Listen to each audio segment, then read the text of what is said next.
Hello guys, as we usually talk, market moves based on time, price, and liquidity, where the money is. The market structurable thing, I don't think market structure works on this market because market can reverse anytime. Like market reverses based on time.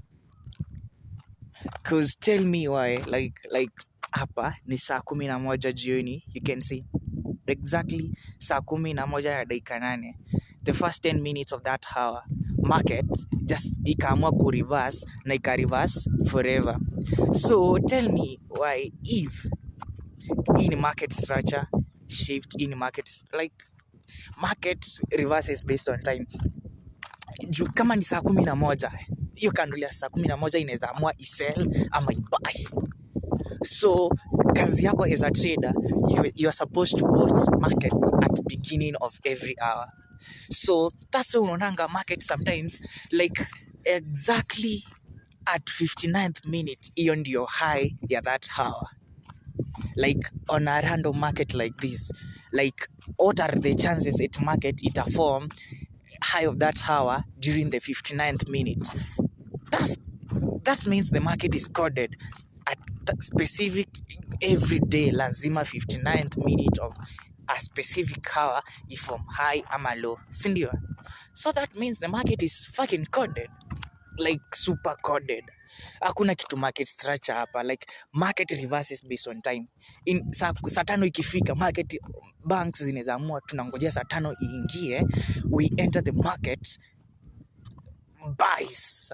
Like that's why you are supposed to watch 10:45, 10:30, 13:00, 18:00, like every 1 hour candle hopping. Watch the market, because there is where a lot of banks will enter.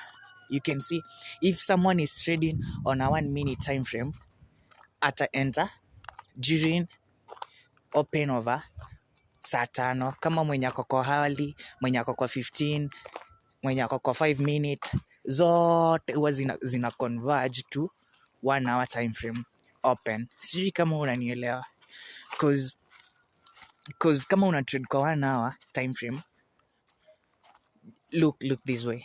Kama una trade kwa 5 minute time frame, lazima kuna a 5 minute candle ita open at beginning of every 1 hour.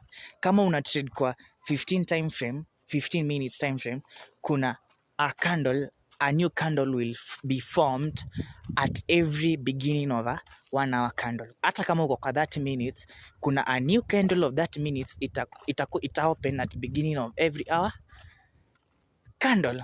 So that means zita converge place moja yenye ni kwa 1 hour. So kwa 1 hour kutakuwa na a lot of volume. That's why the first 10 minutes of every hour you should watch the market keenly, like keenly,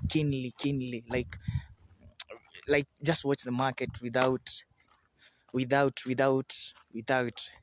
a lot of, just watch the market. I don't have much to say now.